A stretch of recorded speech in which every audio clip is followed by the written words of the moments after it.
श्री शिवाय नमस्तुभ्यं भक्तों। जय श्री कृष्णा। स्वागत है आपका हमारे YouTube चैनल प्रियंका शास्त्र ज्ञान में।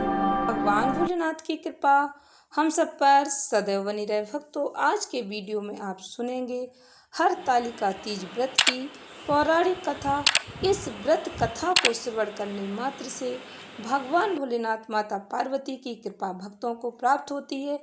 आप व्रत रखें या ना रखें, इस व्रत कथा को अवश्य श्रवण करें। भक्तों, व्रत कथा श्रवण करने का भी हमारे शास्त्रों में विशेष महत्व बताया गया है। आप व्रत कथा अवश्य श्रवण करें। ध्यान से पूर्ण श्रद्धा भक्ति के साथ प्रसन्न चित्त होकर सुने। इस व्रत कथा को वीडियो में आगे बढ़ने से पहले महादेव का जयकारा अवश्य लगाएं। कमेंट बॉक्स में हर हर महादेव, जय मां पार्वती लिखकर भगवान का आशीर्वाद अवश्य प्राप्त करें। चैनल पर पहली बार विजिट हुए, पहली बार मेरी आवाज़ सुन रहे तो चैनल को सब्सक्राइब करके बेल आइकन अवश्य दबाएं। इससे हमारे वीडियो की नोटिफिकेशन आप तक पहुंचती रहे। भक्तों, यह हरतालिका तीज की व्रत कथा सबसे पहले भगवान भोलेनाथ ने माता पार्वती को सुनाई थी। भगवान भोलेनाथ ने इस कथा में माता पार्वती को उनका पिछला जन्म याद दिलाया था। ध्यान से सुने भक्तों इस व्रत कथा को। भगवान भोलेनाथ कहते हैं, हे गौरा, पिछले जन्म में तुमने मुझे पाने के लिए बहुत छोटी उम्र में कठोर तप और घोर तपस्या की थी। तुमने ना तो कुछ खाया और ना ही पिया, बस हवा और सूखे पत्ते चबाए। जला देने वाली गर्मी हो या कपा देने वाली ठंड, तुम नहीं हटी, डटी रही। बारिश में भी तुमने जल नहीं पिया। तुम्हें इस हालत में देखकर तुम्हारे पिता दुखी थे। उनको दुखी देखकर नारद मुनि आए और कहा कि मैं भगवान विष्णु के भेजने पर यहाँ आया हूँ। वह आपकी कन्या से विवाह करना चाहते हैं। इस बारे में मैं आपकी राय जानना चाहता हूँ। नारद जी की बात सुनकर आपके पिता बोले, अगर भगवान विष्णु जी यह चाहते हैं तो उन्हें कोई आपत्ति नहीं, परंतु जब तुम्हें इस विवाह के बारे में पता चला तो तुम दुखी हो गई। तुम्हारी एक सहेली ने तुम्हारे दुख का कारण पूछा तो तुमने कहा कि मैंने सच्चे मन से भगवान शिव का वर्ण किया है, किंतु मेरे पिता ने मेरा विवाह विष्णु जी के साथ तय कर दिया है। मैं विचित्र धर्म संकट में हूँ। अब मेरे पास प्राण त्याग देने के अलावा कोई और उपाय नहीं बचा। तुम्हारी सखी बहुत ही समझदार थी। उसने कहा, प्राण छोड़ने का यहाँ कारण ही क्या है। संकट के समय धैर्य से काम लेना चाहिए। भारतीय नारी के जीवन की सार्थकता इसी में है कि जिसे मन से पति रूप में एक बार वरण कर लिया, जीवन पर्यंत उसी से निर्वाह करें।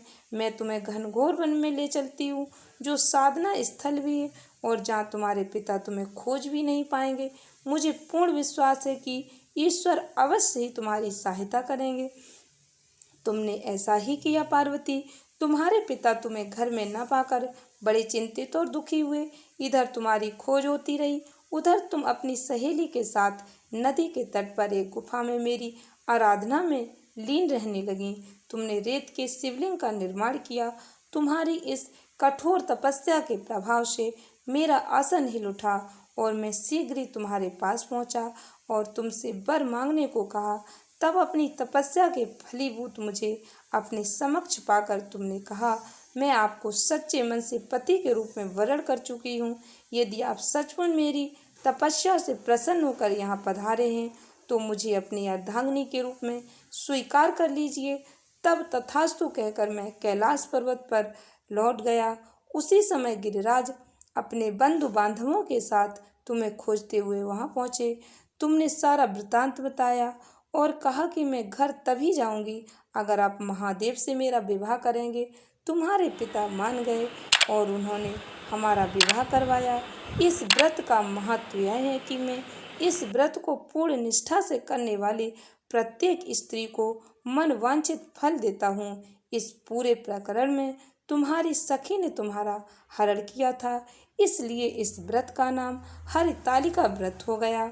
इस व्रत से जुड़ी एक मान्यता यह है कि इस व्रत को करने वाली स्त्रियां पार्वती जी के समान ही सुखपूर्वक पति रमण करके शिवलोक को जाती हैं। सौभाग्यवती स्त्रियां अपने सुहाग को अखंड बनाए रखने और अविवाहित युवतियां मन के मुताबिक वर पाने के लिए हरतालिका तीज का व्रत करती हैं।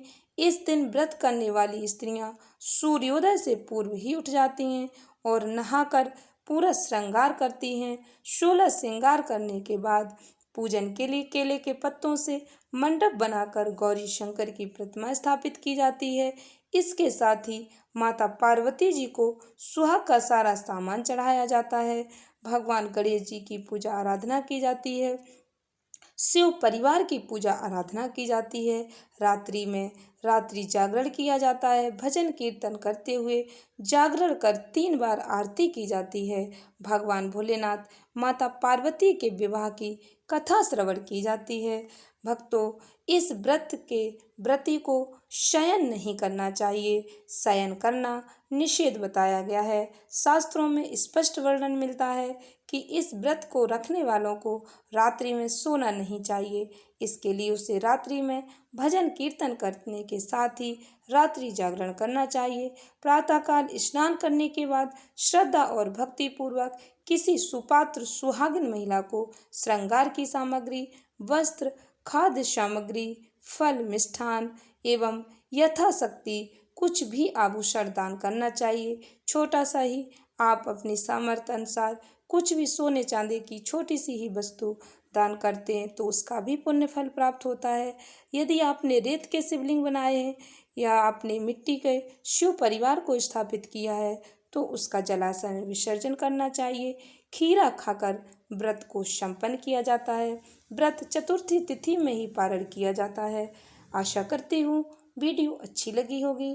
प्रेम से बोलें भगवान भोलेनाथ की जय, माता पार्वती की जय, गणेश भगवान की जय, कार्तिकेय भगवान की जय, भगवान भोलेनाथ की 5 पुत्रियों की जय, जया विषैरा, देवतली, सामदीबाई, माता देवी मैया की जय। धन्यवाद भक्तों। श्री शिवाय नमस्तुभ्यम।